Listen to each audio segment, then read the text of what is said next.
ओम सूर्याय नमः। मित्रों नमस्कार, मैं पंडित श्यामधर शास्त्री काशी एस्ट्रो में आप सभी दर्शकों का स्वागत एवं अभिनंदन करता हूँ। आपको नया वीडियो नया जानकारी प्राप्त करने के लिए हमारे चैनल को लाइक शेयर और सब्सक्राइब जरूर करें। आप अगर शेयर करते हैं तो आपके माध्यम से एक दूसरे को सहयोग मिलेगा।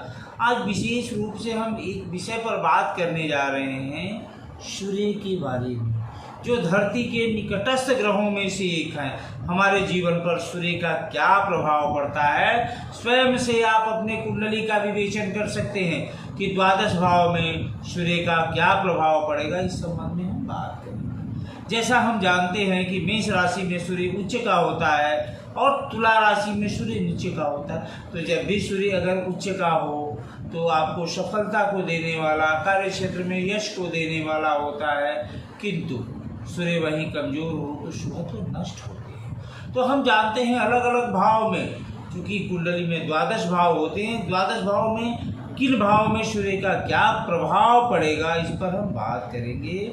सर्वप्रथम बात करते हैं लग्न।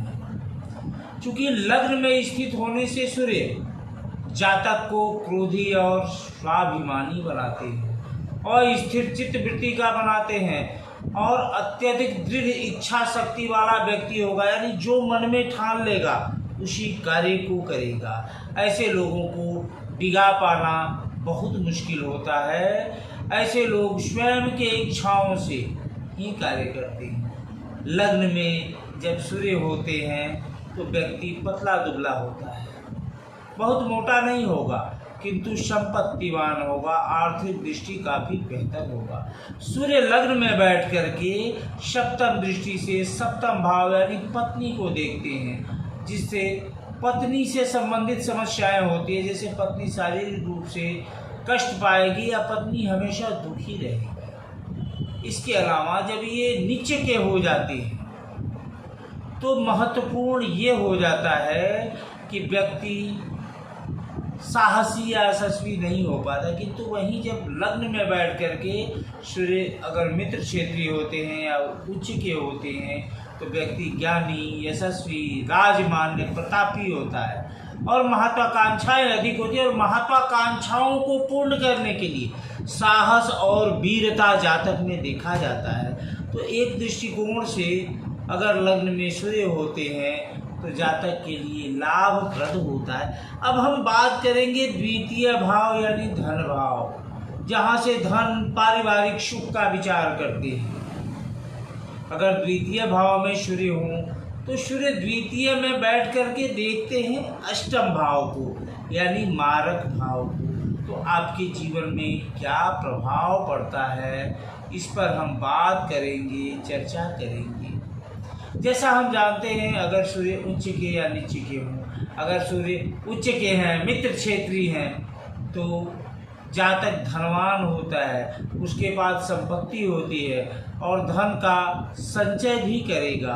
किंतु वहीं सूर्य अगर तृतीय भाव में नीचे के हो जाते हैं तो धन का नाश होता है, पैतृक संपत्ति प्राप्त नहीं होता। अगर पैतृक संपत्ति प्राप्त होता है तो उसमें अनावश्यक विवाद उत्पन्न होता है। तो हम बात किए द्वितीय भाव की, अब हम चर्चा करेंगे तृतीय भाव, यानी जिससे हम पराक्रम का विचार करते हैं, जिससे हम छोटे भाई बहनों का विचार करते हैं। तो तृतीय भावगत अगर सूर्य हो तो उनकी सप्तम दृष्टि पड़ेगी नवम भाव पर। नवम भाव यानी जिसे हम भाग्य भाव के रूप में जानते हैं। तो क्या आपके जीवन में प्रभाव पड़ता है? तृतीय भाव पे यदि सूर्य होते हैं तो जातक यशस्वी, रचनात्मक मनोवृत्ति वाला, पराक्रमी और प्रतापी होता है, कर्मठ होता है।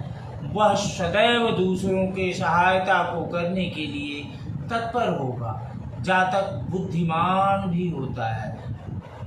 तृतीय भाव में स्थित सूर्य पूर्ण दृष्टि से जब नवम को देखते हैं, जिसके प्रभाव से जातक धार्मिक प्रवृत्ति वाला और कार्यकुशल और उच्च पद पर आसीन होता है। क्योंकि सूर्य अगर स्वराशि या उच्च के हों तो जातक भाइयों के लिए भाग्यशाली होता है।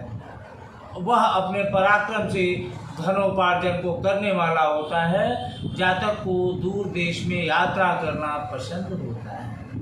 अब हम बात करते हैं कि सूर्य यदि नीचे के हो जाते हैं, तृतीय भाव में सूर्य यदि नीचे के हैं, तो व्यक्ति को एलर्जी से संबंधित समस्या, अग्नि भय और जीवन में मानसिक तनाव उत्पन्न होगा और जातक उग्र प्रवृत्ति का होगा और भाई बहनों से संबंध अच्छे नहीं होंगे। तो तृतीय भाव में सूर्य पराक्रमी तो बनाता है अगर मजबूत और अच्छी स्थिति में है।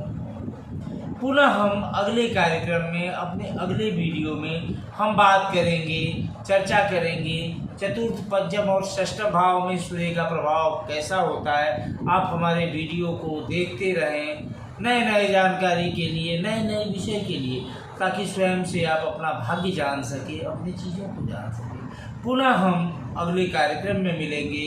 हमारा यूट्यूब चैनल काशी एस्ट्रो को लाइक, शेयर और सब्सक्राइब अवश्य करें। ओम सूर्याय नमः।